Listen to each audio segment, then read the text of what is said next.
مکہ مکرمہ کی ایک معزز خاتون، بڑی مالدار خاتون تھی حضرت خدیجہ، جن کے 2 شوہروں کا انتقال ہو چکا تھا۔ اب وہ کسی سے شادی کرنے کے موڈ میں کبھی نہیں تھیں، لیکن وہ بڑی مالدار تھیں۔ انہوں نے اپنا مال تجارت کسی کو دے کر کے، انویسٹ کروا کر کے تجارت کرواتی تھیں۔ جب ان کو پتہ چلا محمد صلی اللہ علیہ وسلم بڑے امانت دار ہیں، بڑے ہی دیانت دار ہیں، تو اپنا مال ان کو دیا اور کہا کہ تم تجارت کرو اور نفع کما کر کے لے آؤ۔ رسول پاک صلی اللہ علیہ وسلم ان کا مال تجارت لے کر ملک شام گئے، اور اتنا نفع ہوا اس مال میں۔ واپس جب آ رہے تھے تو حضرت خدیجہ کا ایک غلام میسرہ تھا۔ حضرت خدیجہ نے کہا تھا میسرہ تم ہمیشہ محمد پر نظر رکھنا، دیکھتے رہنا یہ کیسی کیسی تجارت کرتے ہیں، کتنا نفع کرتے ہیں، اسی لیے نہیں کہ خرد برد ہوگا، اس لیے کہ مدد کے طور پر۔ جب یہ قافلہ واپس مکہ آ رہا تھا، اب پھر ٹرننگ پوائنٹ ہے یہاں پر، حضرت خدیجہ اپنے گھر کے بالا خانے پر بیٹھ کر کے اپنا نفع شدہ قافلہ جو مکہ میں داخل ہو رہا ہے اس کو دیکھنے کے لیے بیٹھی ہوئی تھی۔ بڑا گھر تھا، بڑا محل تھا۔ جب وہ اوپر سے نظارہ کر رہی تھی، وہیں سے دیکھ کر کے وہ گرویدہ ہو گئی کہ اتنی دور سے دیکھ رہی تھی، قافلہ صاف نظر نہیں آ رہا تھا، لیکن چہرہ محمد سب سے زیادہ چمکتا ہوا نظر آ رہا ہے۔ حضرت خدیجہ کہتی ہے میں نے چاند کو بھی اتنا تیزی سے چمکتے نہیں دیکھا جس طرح ملک شام سے یہ لوٹتا ہوا قافلہ محمد کا چمکتا ہوا چہرہ لے کر آ رہا تھا۔ حضرت خدیجہ کہتی ہیں عجیب حالت تھی، قافلہ تو تجارت کر کے آ رہا ہے، لیکن میں نے دیکھا اس قافلے کے اوپر جو دھوپ کا وقت ہے، اس وقت آسمان کا ایک ٹکڑا، بادل کا ایک ٹکڑا سایہ بن کر کے چلتا ہوا آ رہا ہے، جس طرف محمد جا رہا ہے اس طرف وہ ٹکڑا بھی چلتا جا رہا ہے۔ آگے پیچھے نہ جانے کون سی مخلوق چل رہی تھی۔ حضرت خدیجہ کا دل یہیں سے بے قرار ہوا۔ ملک شام سے تجارت کر کے واپس آنے کے بعد، جبکہ حضرت خدیجہ کی 2 شادیاں آلریڈی ہو چکی تھی، انتقال ہو چکے ان کے شوہروں کے، 40 سال کی عمر ہو چکی تھی، شادی کرنے کا کوئی خیال نہیں تھا، لیکن حضور پاک کے چہرے پاک کو دیکھنے کے بعد، ان کی خصوصیات دیکھنے کے بعد، نفع لیتے ہی آپ نے پیغام بھیج دیا محمد صلی اللہ تعالیٰ علیہ وسلم سے، کہا کیا آپ مجھ سے نکاح کرنا چاہیں؟ وہ روح محمد صلی اللہ تعالیٰ علیہ وسلم کی گرویدہ خاتون، ان کا پیغام پہنچتے ہی رسول پاک صلی اللہ تعالیٰ علیہ وسلم نے خود سے قبول نہیں کیا، اپنے چچاؤں اور پھوپھیوں کے درمیان اس مسئلے کو رکھا۔ جناب ابو طالب تھے، سارے پھوپھیاں اور چچا بیٹھے، ان کے سامنے رکھا کہ حضرت خدیجہ کے پیغام نکاح آیا ہوا ہے۔ سارے لوگوں نے کہا تمہیں پتہ ہے خدیجہ پورے مکہ میں طاہرہ کے نام سے جانی جاتی ہیں، سب سے پاکیزہ خاتون۔ عزت تو ایسی تھی کہ ادنا سے ادنا آدمی بھی اور اونچا سے اونچا آدمی بھی حضرت خدیجہ کی طرف چہرہ اٹھا کر نہیں دیکھتا، ان کی عزت بڑی تھی۔ کہا کہ اگر محمد تمہارے لیے ان کی طرف سے پیغام آیا ہے تو قبول کر لو۔ رسول پاک صلی اللہ تعالیٰ علیہ وسلم نے جواب بھیجا کہ مجھے بتایا گیا ہے کہ مکہ میں سب سے شریف خاتون اگر کوئی ہے تو خدیجہ کا نام ہے۔ میرے عزیزو خاتون شریف کیوں نہ ہوگی؟ اس لیے کہ جس کے پیٹ سے پیدا ہونے والی بیٹی فاطمۃ الزہرا ہو، سیدہ کائنات ہو، تو پھر ماں کا عالم کیا ہو سکتا ہے؟ اللہ کریم نے یہ انتخاب فرمایا تھا۔ رسول کریم صلی اللہ تعالیٰ علیہ وسلم نے اس نکاح کو دل و جان سے پسند کیا۔ نکاح کی تقریب ہوئی، نکاح کی تقریب میں جناب ابو طالب اور حضور کے سارے چچا اور پھوپھیاں بھی شریک ہوئے۔ خطبہ نکاح کا خطبہ جناب ابو طالب نے پڑھا تھا، وہ خطبہ آج بھی موجود ہے جو میرے آقا صلی اللہ تعالیٰ علیہ وسلم کے پہلے نکاح میں خطبہ ہوا تھا۔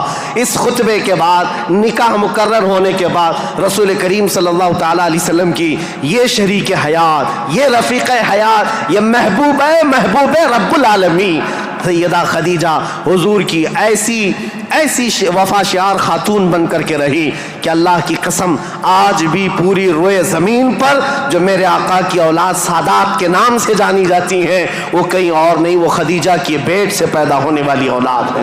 حضرت خدیجہ کے بطن سے میرے آقا کی 6 اولاد ہوئیں، 3 بیٹے اور 3 بیٹیاں۔ رسول کریم صلی اللہ تعالیٰ علیہ وسلم کی 6 اولاد کی ماں حضرت خدیجہ ہے۔ یہ بڑی الفت و محبت کی زندگی گزری ہے میرے آقا صلی اللہ علیہ وسلم کی، لیکن جب میرے آقا کی عمر پاک 50 سال کی ہوئی اور حضرت خدیجہ کی عمر اس وقت تقریباً آپ اندازہ کر سکتے ہیں 25 سال زیادہ تھی، 75 سال کی خاتون تھی، 75 سال کی خاتون، اللہ اکبر، 75 سال کی خاتون کس کو کہتے ہیں؟ عمر کا وہ پڑاؤ جس میں بوڑھا اپنے اعضاء سے مجبور ہو جاتا ہے اور اس کے پٹھے جواب دے جاتے ہیں، چلنا پھرنا دوبھر ہو جاتا ہے۔ لیکن قسم خدا کی جب میں یہ روایت پڑھتا ہوں کہ جب رسول کریم صلی اللہ تعالیٰ علیہ وسلم 3000 فٹ اونچی پہاڑی غار ہرا میں جا کر عبادت کرتے تھے، کبھی 2 دن تک نہیں آتے تھے، تو 75 سال کی یہ خاتون دن میں 2 مرتبہ پہاڑی پر جاتی تھی کھانا لے کر کے اور اترتی تھی۔ آج میں بتاؤں، ہم جیسوں کی جوانی میں 1 مرتبہ پہاڑ پر چڑھ کر کے آ جائیں، 8 دن تک پٹھے درد کرتے ہیں، پیر درد کرتے ہیں۔ میں سمجھ نہیں پاتا وہ خدیجۃ الکبریٰ کی وفا شعاری کو دن میں 2 مرتبہ اپنے نبی پاک اپنے رفیق حیات کے لیے اوپر جاتی تھی، نیچے آتی تھی۔ کبھی رسول اللہ پہاڑ سے اتر رہے ہوتے، حضرت خدیجہ گھر کے باہر آ کر کھڑی ہوتی، کڑی دھوپ ہوتی، سورج کی تمازت ہوتی، لوگ چلتے پھرتے کہتے خدیجہ اپنے شوہر کا انتظار کر رہی ہو؟ کہتی ہاں میرے شوہر پہاڑ سے اتر رہے ہیں، غار ہرا سے آ رہے ہیں۔ اس وقت لوگ کہتے خدیجہ اندر چھاؤں میں بیٹھو، انتظار کرو، ان کے آنے میں کافی وقت ہے۔ خدیجہ کہتی میرا دل گوارا نہیں کرتا میرا شوہر دھوپ میں اتر رہا ہو اور ان کی عورت چھاؤں میں بیٹھی رہے، جب تک وہ دھوپ میں اترتے رہیں گے میں دھوپ میں کھڑی رہوں گی۔ یہ وفا شعاری ایسی تھی، آپ کو پتہ ہے سب سے پہلی وہی قرآن کی جو غار ہرا میں آئی ہے، جبرائیل امین لے کر کے آئے ہیں۔ اسلام کی تاریخ میں اگر یہ نہ بتائیں تو ابتدا ہی نہ ہوگی، کیونکہ رسول اللہ صلی اللہ تعالیٰ علیہ وسلم جب 40 سال کی عمر میں تھے، غار ہرا میں جا کر عبادت کرتے، جبرائیل امین آئے قرآن کی آیتیں لے کر اور حضور سے کہا اقرا، حضور نے کہا ما انا بقاری، میں نہیں پڑھوں گا۔ وہ کہتے تھے پڑھو، حضور کہتے میں نہیں پڑھوں گا، سینے سے سینہ لگا کر دبوچتے تھے۔ 3 مرتبہ ہوا، 4تھی مرتبہ کہا اقرا بسم ربک الذی خلق، پڑھو اس رب کے نام سے جس نے پیدا کیا ہے۔ رسول محترم صلی اللہ تعالیٰ علیہ وسلم نے پڑھنا شروع کیا، اور پھر آیتیں سب سے پہلے جو آئی ہیں، اسلام کی ابتدا نور الہی کا ظہور ہے، نور الہی کا نزول ہے، اللہ کا کلام اتر رہا ہے پہاڑ پر، پہاڑ کی چوٹیوں پر، جس کو آج بھی جبل نور کہا جاتا ہے، نور کی پہاڑی، جہاں نور اترا، نور کا پہاڑ ہے، اور کس پر اترا؟ جس پر اترا وہ نور علی نور ہے۔ قرآن کی آیتیں آئیں، اقرأ بسم ربک الذی خلق، خلق الانسان من علق، اقرأ وربک الاکرم الذی علم بالقلم، علم الانسان ما لم يعلم۔ یہ 5 آیتیں دے کر جبرائیل امین چلے گئے۔ رسول پاک صلی اللہ تعالیٰ علیہ وسلم پر جو وحی آئی تھی اس کا اثر ایسا تھا، سخت ٹھنڈیوں کے دن تھے، موٹے موٹے پسینے کے بوند پیشانی سے نکلتے تھے۔ جب رسول پاک تشریف لائے، پہلا واقعہ دیکھا تھا حضور نے، پہلا واقعہ تھا جبرائیل امین اس طرح آیتیں لے کر آئے۔ یہ آیتیں اترنا آسان بات نہیں، قرآن خود کہتا ہے، میرا مولا فرماتا ہے اگر ہم یہ پہاڑوں پر اتار دیتے، پہاڑ ریزہ ریزہ ہو جاتے، ٹکڑے ٹکڑے ہو جاتے، لیکن قلب مصطفیٰ نے اس کا بوجھ اٹھا لیا ہے۔ رسول اللہ کے دل نے اس امانت کو اٹھایا تھا، لیکن چل کر کے دنیا کا وہ پہلا انسان، دنیا کی وہ پہلی شخصیت ہے جس کو قرآن سنایا میرے آقا نے، وہ کوئی اور نہیں، ام المومنین سیدہ خدیجۃ الکبریٰ ہے۔ آئے رسول پاک صلی اللہ تعالیٰ علیہ وسلم، گھر آتے ہی فرمایا میرے پاس ایک فرشتہ آیا، سینے سے سینے لگایا اور اس نے یہ آیتیں اللہ کی طرف سے سنائی، مجھے کمبل اڑاؤ، زمیلونی زمیلونی، بار بار کہتے مجھے کمبل اڑاؤ، سخت ٹھنڈیاں لگ رہی ہیں۔ سیدہ خدیجۃ الکبریٰ کی باتیں یاد رکھو، تاریخ میں آج بھی لکھی ہوئی ہیں۔ ڈھارس بندھانے والی، تسلی دینے والی، حوصلہ دینے والی خاتون ہو تو زندگی کمال کی ہے۔ عزیزان گرامی کہتی ہیں اے محمد عربی صلی اللہ تعالیٰ علیہ وسلم، اے اللہ کے رسول، آپ یتیموں کا بوجھ اٹھاتے ہیں، آپ بیواؤں کی مدد کرتے ہیں، آپ کمزوروں کا ہاتھ پکڑتے ہیں، آپ کے ساتھ کبھی برا ہو ہی نہیں سکتا۔